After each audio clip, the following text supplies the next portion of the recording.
My name is Jeff Bogue, and I'm the pastor of Grace Church of Greater Akron, which is up in Northeast Ohio.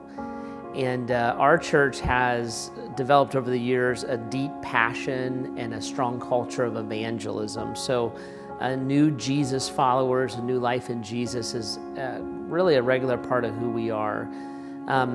Started the church about 15 years ago. Over that 15 years, we've seen over 3,000 people come to Christ. And it's something we're passionate about and something that God has used in a great, great way for us. One of the things that's a part of the culture there is we've really found that we have to get evangelism into the hands of our people. And so we really work hard to equip the saints to do the work of the ministry, and the work of an evangelist is a big part of that. We're in an area that is not hyper-churched.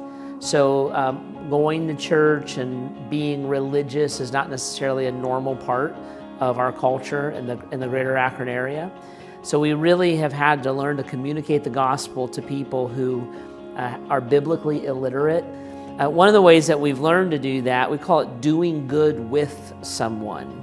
So one of the things we've encouraged our people to do is to join community efforts, whatever they are, and in those community efforts to pray that God would allow them to create or advance a relationship with that person for the purpose of spreading the gospel.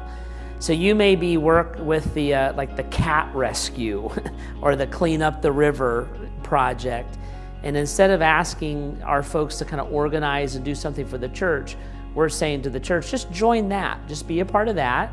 When you own somebody else's cause, it tends to lead to a pretty quick friendship. And then in the context of that relationship, introduce yourself. As God opens doors, we call it praying for the no-brainer moment. As God opens a spiritual door, have the boldness to step through it, and then share the reason for the hope that's within you. All of that is rooted in prayer. So we did a thing about a year or so ago where we got those rubber bracelets that everybody's wearing. And we handed those out to all of our congregation, and then we actually put Sharpies out in the middle of the service. We had people flip the rubber band inside out and write the first name of 3 people that they were going to pray for daily to advance or create a relationship for the gospel with. So when that was done, we had 32,000 people a day being prayed for by name. That God would open up a relational opportunity for them to advance the gospel. So that's been what we've done, and we've seen lots and lots of folks come to Christ with that. That's not through events, that's not through a special emphasis. That has become kind of the ongoing work of the church, and it's the way that we've tried to help our people to think. So they view their neighbor as someone who has a soul that has an eternal destiny, and they view themselves as someone placed there by God to affect that eternal destiny. So we've changed that evangelistic question, and instead of saying who doesn't want to go to hell and start coming to church, we've said, do you know Christ, and can we introduce him to you? And we're helping them to see what a loving, inviting God is like.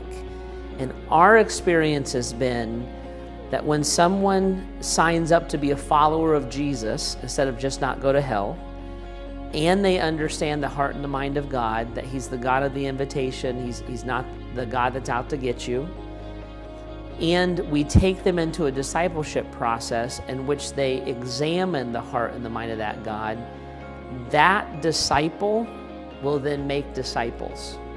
They will have a passion to evangelize because of what they're actually saying. They're saying, I found a loving God who pursued me. He changed my life. I bet you would love to meet a loving God who wants to pursue you and change your life. And over time, that has become the culture and the heartbeat and the passion of Grace Church.